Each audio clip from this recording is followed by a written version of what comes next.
believe that Senator Manchin wants to pass the Build Back Better Act? You said at the very top of your remarks there that you believe that both of these things will pass.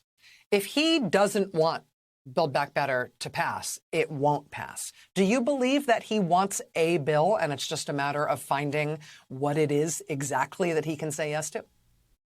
Yes, I do believe that. And I don't think he would have all those discussions if that wasn't the case. There are differences. Some of them have been reported in the papers. There are differences in terms of what our states. I mean, one of the things that's always interesting for me when I'm talking to people that are from very different states is just to listen and hear, okay, what is it like in your state, and vice versa. And so I think that is an important part of getting to understand where somebody's coming from in any negotiation that I've ever been in. And I think, obviously the main negotiations have been happening primarily between the two senators and the White House, and then between us and the White House. But this was an important step for us to listen to each other directly and to be able to say that, for example, for me to be able to say, yes, I do believe that Senator Manchin wants a bill to pass. Is it a different bill than the bill I want to pass? Yes. Are we going to get to some resolution? I believe so. But it may take a little bit of time. It may look opaque on the outside.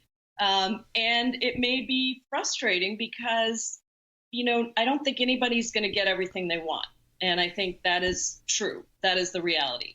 But can we do something that is truly transformative for the country that really does provide universal child care, pre-K, home and community-based care, a real investment in climate? I mean, all of the things, housing, all of the things we've been talking about, I do think that we will deliver something very transformative for the country. I really do. That would be amazing. Now, I will say Pramila Jayapal is a very sunny optimist. I am as well. And she is, very optimistic about what could be achieved in the Build Back Better human infrastructure portion of the likely $4 trillion investment that we are about to make in ourselves. This would be totally, totally transformational. It would be the biggest investment in our country since the New Deal that FDR did all those years ago, stuff that we only get to read about. We never get to, maybe some people in this audience have lived through the feeling of watching, a works progress, act, or the artists get, subsidized by the government to create, art and some of the airports, some of the, terminals that you still go into they're full of art from that era, they're full of, amazing murals and things like that have been preserved that are all a result of the New Deal that FDR did. But see, here's the thing. This is what I read about the New Deal, because I may look that old. I'm not that old. I'm getting there, but I'm not there. That I honestly read that the New Deal had to happen incrementally.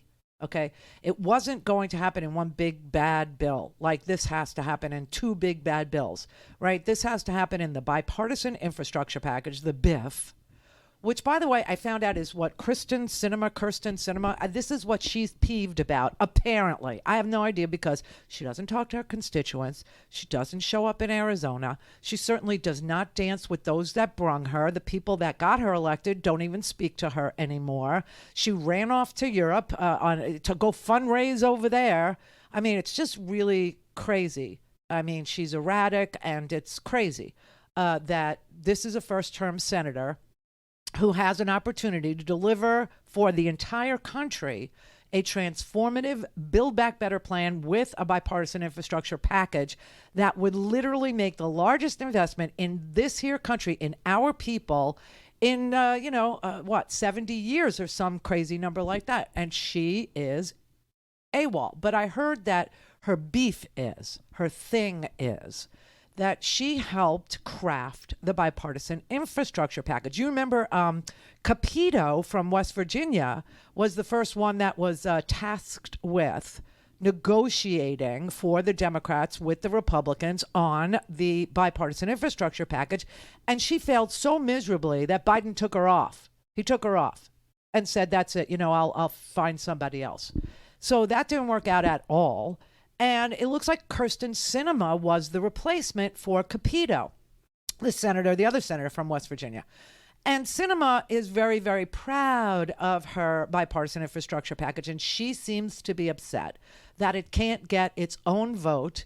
She keeps referring to it as being held hostage, and she wants the hostage released in order to get her vote for the Build Back Better bill. That's what I'm reading in the papers, okay? I haven't heard anything from her, so I have no way to know. You have no way to know. We have no way to know.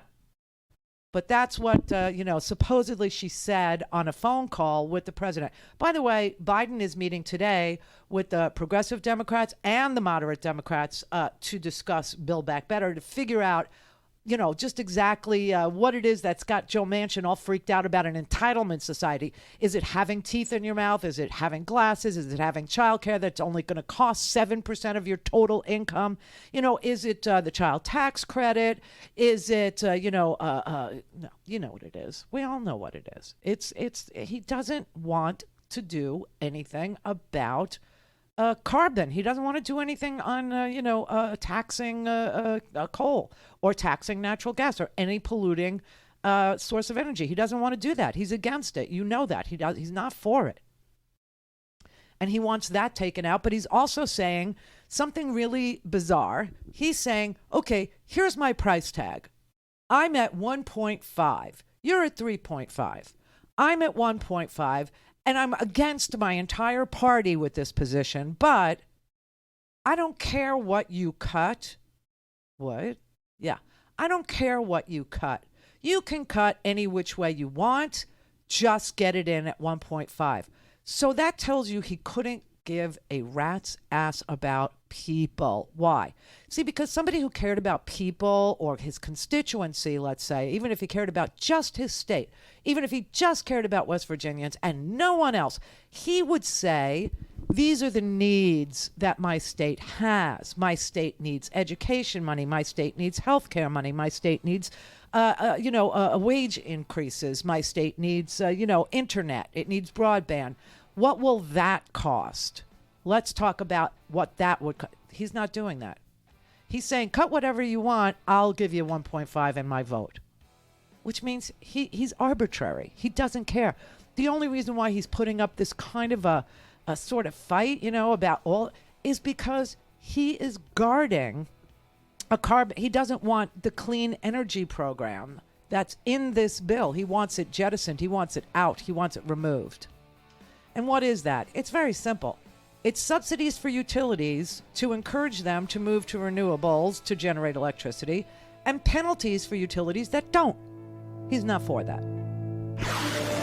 Don't have time to listen to the live show? Want to hear more on your schedule? Go to randyrhodes.com and buy a stinking podcast.